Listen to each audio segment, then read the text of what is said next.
కొండపల్లి మున్సిపాలిటీని టీడీపీ కైవసం చేసుకుంది. అయితే హైకోర్టు ఆదేశాలను ఫాలో అవ్వదని చెప్పి వైఎస్ఆర్సీపీ నేతలు అంటున్నారు. ప్రస్తుతం మాజీ మంత్రి జోగి రమేష్ అంటూ ఉన్నారు. సార్ ఏంటి సార్ అసలు ఈ కొండపల్లి మున్సిపాలిటీ ఎన్నిక సంబంధం? తెలుగుదేశం పార్టీ కుయుక్తులతో, కుట్రలతో ప్రజాస్వామ్యాన్ని కూని చేసి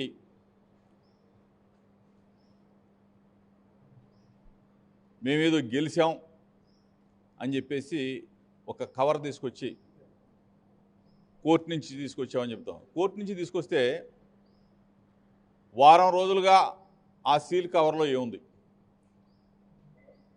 మీటింగ్ పెట్టాం, మీటింగ్ మళ్ళీ క్యాన్సిల్ చేసాం, మరలా ఈరోజు కౌన్సిల్ మీటింగ్ అని చెప్పేసి అది తీసుకొచ్చి ఓపెన్ చేయాలి.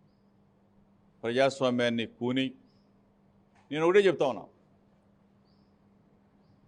నిజంగా ఒక ఎక్స్పెరిమెంట్ చేద్దాం. సంవత్సర కాలంలో మీకు ఒక అవకాశం, ప్రజల్లో మీకు చంద్రబాబు నాయుడు ప్రభుత్వం పట్ల సానుకూలంగా ఉంది, వ్యతిరేకంగా ఉంది అన్న ఒక ఎక్స్పెరిమెంట్ కొండపల్లి మున్సిపాలిటీ నుంచి స్టార్ట్ అవుదామని చెప్పేసి తెలుగుదేశం పార్టీకి నేను ఒక సూచన కూడా చేస్తా ఉన్నాను. సవాలంటే మళ్ళీ ఏదేదో అవుతూ ఉంటారు. సూచన, ఎందుకంటే మీకు ఆల్రెడీ సర్వేలు వచ్చినాయి. సంవత్సర కాలంలో తెలుగుదేశం ప్రభుత్వం చంద్రబాబు నాయుడు పరిపాలన ఏ విధంగా ఉంది? నేను కుప్పంలో చంద్రబాబు నాయుడిని రాజీనామా చేయమంటలా, లేకపోతే మంగళగిరిలో లోకేష్ని రాజీనామా చేయమంటలా, లేకపోతే పులివెందుల్లో మేము ఏం అవసరంలా. మా కృష్ణప్రసాద్ సవర్ సన్నాసి ఎమ్మెల్యే ఉన్న ఇక్కడ ఒక్క ఎక్స్పెరిమెంట్ అవకాశం ఇవ్వండి. ప్రజల ద్వారా 60,000 ఓట్లు ఉన్న కొండపల్లి మున్సిపాలిటీ మీద ఒక్క ఎన్నిక జరపండి. జరిపితే నిజంగా ప్రజలు తెలుగుదేశం పార్టీకి ఓటేసి పట్టం కడితే శభాష్ అని రాష్ట్రం మొత్తం కూడా మెచ్చుకుంటారు. లేదు, ప్రజల ఒపీనియన్ ఏ విధంగా ఉందనేది ఇక్కడి నుంచి స్టార్ట్ అవుతుంది. అది చేయమని చెప్పి ఒక అడిగితే ఒక సీల్డ్ కవర్ తెచ్చాం, సీల్డ్ కవర్ అక్కడ పెట్టాం, సీల్డ్ కవర్ ఎక్కడ పెట్టాం. 3.5 సంవత్సరాల క్రితం ఎన్నిక జరిగితే ఆ ఎన్నిక ఏంటో కూడా ప్రజాస్వామ్యబద్ధంగా చెప్పలేని చేతగాని సవట సన్నాసి కృష్ణప్రసాద్ ఈరోజు అధికారాన్ని అడ్డం పెట్టుకొని అధికారం ఉంది కదా అని చెప్పేసి ఎవరినో ఆ సీల్డ్ కవర్ తీసుకొచ్చి తెలుగుదేశం పార్టీకి అనౌన్స్ చేశారు. ఓకే, కాదని అంటలా. మేము మా కౌన్సిలర్ అందరం కూడా ఒకే మాట చెప్తాం, కోర్టు తీర్పు ఏ విధంగా ఉంది, ఆ కోర్టులో ఆ సీల్డ్ కవర్లో తీర్పు ఏం చెప్పింది, అది చేయవా అంటే నేను వెళ్ళిపోవాలా, నేను ఎక్కడికో వెళ్ళిపోవాలా, చైర్మన్ అధికారం ఉంది కదా అని చెప్పేసి నువ్వు ఈరోజు నీ ఆటలు సాగుతూ ఉన్నాయి. రేపు ప్రజలు ఉన్నారు, ఎన్నికలు జరుగుతూ ఉంటాయి, భూమి గుండ్రంగానే ఉంటుంది, ప్రభుత్వాలు ఎప్పుడు ఒకేలాగా ఉండవు. చంద్రబాబు నాయుడు ఎప్పుడు ఆ సీట్లో టెస్ట్ చేసుకొని కూర్చోడు. ప్రజలు తీర్పు చెప్తారు, దానికి తొందరలోనే అది నెరవేరిద్దని కూడా చెప్తాం. సార్ ఇటీవల మీరు రాజీనామా చేయాలి, అసలు ఎందుకు రాజీనామా చేయాలి? కృష్ణాజీ అంటే ఉమ్మడి కృష్ణాజీ అత్యధిక సార్లు ఓడిపోయిన జోగి రమేష్ మైలవరం నియోజకవర్గ చరిత్రలో అత్యధిక మెజారిటీతో నేను గెలిచా, అసలు రాజీనామా ఎందుకు చేయాలి, ఎందుకు ఎన్నికలు నిర్వహించాలంటున్నారు కదా? 164 సీట్లలో వీడొక కృష్ణప్రసాద్ ఒక బుడంకాయ, అర్థమైందా? 175 సీట్లలో 164 కూటమి ప్రభుత్వం గెలిచి దాంట్లో ఒకడు, దాంట్లో చాలామందికి లక్షల మెజారిటీ వచ్చింది.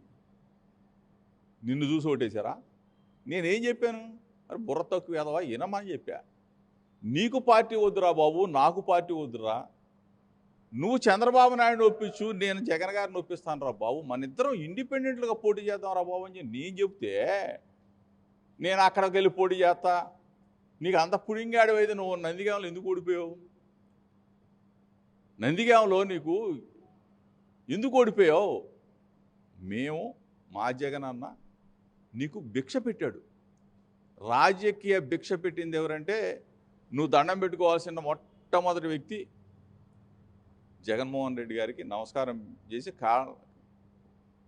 ఆయన కాళ్ళు గడిగి నెత్తింది. నీకు ఎమ్మెల్యే భిక్ష పెట్టింది వైఎస్ఆర్ కాంగ్రెస్ పార్టీ రా బాబు, ఫ్యాన్ గుర్తురా బాబు.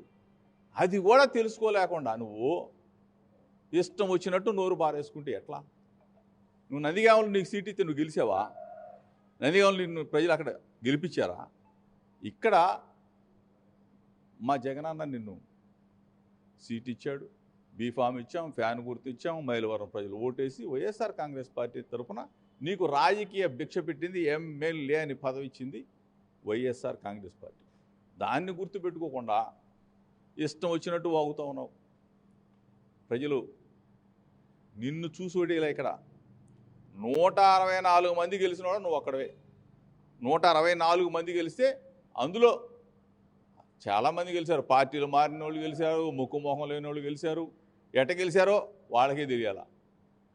అంతేగాని నువ్వేమే కొత్తగా లేకపోతే అందరూ ఓడిపోతే నువ్వు ఒక్కడే గెలవాలా. ఇది గుర్తుపెట్టుకోమని చెప్పేసి కృష్ణప్రసాద్ చెప్తున్నాను. సార్, వెన్నుపోటు దినం రోజు మీరు హామీలు అమలు చేయబోతే అవసరమైన చంద్రబాబు ఇంటికి వెళ్తా ఉన్నారు. మరొకసారి చంద్రబాబు ఇంటికి వెళ్తే జోగి రమేష్ ఈపు పగలగొట్టి ఇల్లు నేలమట్టం చేస్తామంటున్నారు. ఇంకోటి కూడా అన్నట్టున్నాడు, ఏదో చంద్రబాబు నాయుడు గారు ఆదేశిస్తే ఇల్లు. చంద్రబాబు నాయుడు ఆదేశించడం ఏంటారు? తిక్కలేదవా. నా కడుపు కాలితే, ప్రజల కడుపులు కాలితే, ప్రజలకు ఇచ్చిన హామీలు నెరవేరకపోతే ప్రజల్లో నుంచి వ్యతిరేకత వ్యక్తమవుతుంది. నీ సూపర్ సిక్స్లు ఏమని చెప్పేసి మేమందరం అడుగుతూ ఉంటే ఆ సూపర్ సిక్స్ హామీలు అమలు చేయకపోతే చంద్రబాబు నాయుడు గారి ఇల్లు ముట్టదిస్తాం, అసెంబ్లీ ప్రతిపక్షం మేము ప్రజల పక్షాన పోరాడాల్సిందే కదా. నువ్వు హామీ ఇచ్చావు, నువ్వు మేనిఫెస్టోలో పెట్టావు. నీ సూపర్ సిక్స్ గురించి మేము అడుగుతాం. సంవత్సరం అయిపోయింది, నువ్వు సంబరాలు చేసుకుంటున్నావు. సంబరాలు చేసుకుంటున్నప్పుడు మా సూపర్ సిక్స్ ఏమైందని ప్రజలు అడుగుతూ ఉన్నారు. ప్రజలు అడిగిన దానికి ప్రతిపక్షంగా మేము వాళ్ళ పక్షాన మేము పోరాడాలా? ఇది మా బాధ్యత. చంద్రబాబు నాయుడు గారి ఇల్లు ముట్టడిస్తాం, లేదంటే అసెంబ్లీ ముట్టడిస్తాం. ఇది మా బాధ్యత, ప్రతిపక్షంగా మా బాధ్యత. ప్రజలకు నువ్వు ఇచ్చింది హామీ నెరవేర్చకపోతే ప్రజల పక్షాన మేము పోరాటం చేస్తాం. దానికి చంద్రబాబు నాయుడు ఇల్లా లేకపోతే ఇంకోటిలా మేము చూడం కదా. ముఖ్యమంత్రిగా ఎవరో హామీ ఇచ్చారు, చంద్రబాబు నాయుడు తెలుగుదేశం పార్టీ అధ్యక్షుడికి ఏమి హామీ ఇచ్చాడో అది నెరవేర్చమని చెప్పి అడుగుతాం, నిలదీస్తాం. అతనే చెప్పాడు చొక్కా పట్టుకోమని చెప్పేసి. ఆడ కూటమి లీడర్లు చెప్పారు మా చొక్కా పట్టుకొని అడగమని చెప్పేసి. ఏమైపోయినాయి హామీలు? సూపర్ సిక్స్ అమలు చేయమని చెప్పి అడుగుతాను. దానికి చంద్రబాబు నాయుడు గారు నీకు చెప్పడం ఎందుకు? చంద్రబాబు నాయుడు కూడా నీకు దమ్ముంటే నువ్వు రా, నీకు దమ్ముంటే నీకు ధైర్యం ఉంటే నన్ను నిలదీవయా. అంతేగాని సన్నాసి వాగుడు, సవట సన్నాసిలాగా వాగొద్దని చెప్పేసి కృష్ణప్రసాద్ చెప్తాం. ఫైనల్గా ఏ సార్ ఇటీవల డిప్యూటీ సీఎం పవన్ కళ్యాణ్ కొంత ఇన్యాక్టివ్గా ఉన్నట్టు అనిపిస్తుంది, నిజమేనా సార్? పవన్ కళ్యాణ్ గారు చాలా బిజీ. ఆయన ఈ మధ్య పేపర్లో కూడా చూశారు. అంటే ఆయనకున్న అంటే ఆయనకు ఒక ఇది కూడా ఉంది కాబట్టి సినిమాలు ఇవన్నీ ఉంటాయి కదా కామన్గా. ఇన్యాక్టివ్గా ఉన్నాడా, ఇన్యాక్టివ్ చేశాడా అనేది కూటమి ప్రభుత్వంలో జనం ఏమనుకుంటున్నారంటే పవన్ కళ్యాణ్ గారి గొంతు నొక్కేశారు, చంద్రబాబు నొక్కేశాడు, మాట్లాడినట్లేదని ప్రజలు అనుకుంటా ఉన్నారు. మేము కోరుకునేది ఏంటి, మాతో పాటు పవన్ కళ్యాణ్ కూడా ప్రశ్నిస్తానన్నాడు కదా, ప్రశ్నించట్లేదు ఏంటని చెప్పేసి ప్రజలు అనుకుంటా ఉన్నారు. ప్రధాన ప్రతిపక్షంగా మేము కూడా అనుకుంటా ఉన్నాం. ప్రశ్నించాలి కదా. సూపర్ సిక్స్ ఇస్తా అన్నాడు, భాగస్వామి ఆయన, ఎందుకు ఇవ్వలేదు చంద్రబాబు నాయుడు అని చెప్పేసి ముఖ్యమంత్రి పీఠంలో ఉన్న చంద్రబాబు నాయుడు నిలదీయాలి కదా. ఆ పక్కన కూర్చున్న పవన్ కళ్యాణ్ గారు 18 సంవత్సరాలు దాటిన ప్రతి ఒక్కళ్ళకి 1500 ఇస్తానని చెప్పేసి ఘంటాపథంగా చెప్పారు. ఏమైపోయినాయి? 5 లక్షల ఉద్యోగాలు ఇస్తానన్నారు, నిరుద్యోగ భృతి ఇస్తానన్నారు, డ్వాక్రా అక్క చెల్లెమ్మలకు లోన్లు విపరీతంగా ఇస్తానని చెప్పారు. కాపు అక్క చెల్లెమ్మలకి కాపు నేస్తం మేము 15,000 ఇస్తే వాళ్ళు 30,000 ఇస్తా అన్నారు. చేనేత అన్నలకి 24,000 ఇస్తే వాళ్ళు 48,000 ఇస్తా అన్నారు. ఏమైపోయినాయి అన్నీ? ఇవన్నీ కూడా అందులో భాగస్వామి కాబట్టి, పక్కనే ఉంటాడు కాబట్టి ప్రశ్నించవలసిన పవన్ కళ్యాణ్ ఆయన గొంతు నొక్కేశారా? మీరు అడిగినట్టు మేము కూడా ఎట్లా అడగాలి కదా. ఆయన శక్తివంతుడు, బలవంతుడు, బ్రహ్మాండంగా ఫైట్లు చేస్తాడని చెప్పేసి అందరూ ఓట్లు వేశారు కదా, అందరు నమ్మారు. మరి ఆయన అడగాలిగా, అడగకపోతే ఎట్లా? మాతో పాటు గొంతు కలపమని చెప్పేసి అడుగుతాను.